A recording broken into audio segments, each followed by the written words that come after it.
Lakshmi Srinivasa jewelleries proprietors Duggi Srinivasarao, Duggi Abhinay, IT hub ఎదురుగా Yellandu cross road, Khammam. దీనికి సంబంధించి 55వ డివిజన్ కు సంబంధించి కాంగ్రెస్ అభ్యర్థి మోత్కూరు శ్రీనివాసరావు వారు గతంలో కూడా కార్పొరేటర్ గా పోటీ చేయడం జరిగింది. వారిని గాడికి కూడా కొన్ని విషయాలు తెలుసుకునే ప్రయత్నం చేద్దాం. సార్, ఓటింగ్ సర్లు ఎలా జరుగుతుంది? ప్రశాంతంగా జరుగుతుంది అనుకోవచ్చా? మన ఓటింగ్ అయితే విజయవంతులు వాళ్ళు పక్కా ఓట్లు వేస్తారు. మనం చెప్పకపోయినా వాళ్ళు ఓటు వేయడానికి మంచిగా వస్తారు.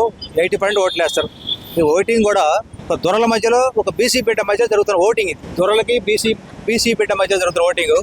అందరూ కాంగ్రెస్ వైపు, తిరుమల మల్లన్న అనేది కాంగ్రెస్ వైపు ఉంటారు. ఖచ్చితంగా ఓటు గెలుస్తారు. ఆయన మొదటి ప్రధాని దొరుకుతుంటే గెలుస్తారు అందరూ అనుకుంటున్నారు. అందరూ ఎంప్లాయీస్ కానీ అందరూ చూసి అధికార పార్టీ కాకపోయినా గతంలో ఇండిపెండెంట్ చేసి కూడా గెలుపు అంచులకు వచ్చి ఓడిపోయిండు.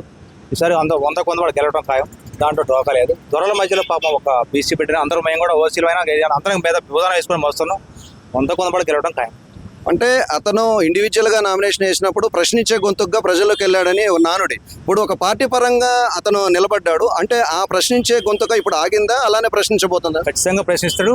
ఆ పార్టీ ఉన్నా లేకపోయినా సరే, అంత ఆయన కూడా చదువుకున్న వ్యక్తి. ఆ చదువుకున్న వాళ్ళు, విద్యావంతులు, మామూలుగా పిల్లకాళ్ళు ఉంటారు, గ్రాడ్యుయేట్స్ ఉన్నారు. ఉద్యోగం వచ్చిన వాళ్ళు, రాని వాళ్ళు కొంత అందరి తరపున మాట్లాడడానికి కొద్దిగా బాగానే మాట్లాడతారు. ఇంకా తర్వాత మాట్లాడకపోయినా మళ్ళీ మేము కూడా దానికి సపోర్ట్ చేస్తారు. పిల్లగాళ్ళు కూడా అంత బీసీ పిల్లగాళ్ళు అందరూ కూడా మావాడు కావాలని కోరుకుంటారు.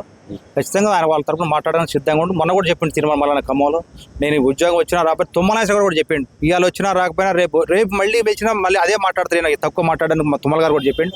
ఖచ్చితంగా దానికి మాకు కూడా నమ్మకం ఉంది, మాట్లాడతారని అంటాడు ఆకాలి. కానీ మన ఖమ్మం నియోజకవర్గానికి వచ్చేసరికి కొంతమంది నాయకులు సపోర్ట్ చేయట్లేదు అన్నారు అని చెప్పేసి కొంతమంది చర్చ ఉంది కార్యకర్తలు. అలాంటివి ఏమైనా ఉన్నాయి ఇప్పుడు ప్రస్తుతం? మా దగ్గర అట్లాంటి రావు కూడా. అందరూ అన్ని పార్టీలు పొత్తు చేసిన, సిపిఎం, సిపిఐ, కమ్యూనిస్ట్ అన్ని పొత్తు చేశారు.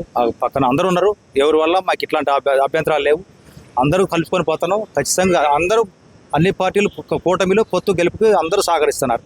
దాంట్లో ఏమాత్రం రాకాలి. ఖచ్చితంగా గెలవడానికి 100 వాళ్ళకి వెళ్తారు.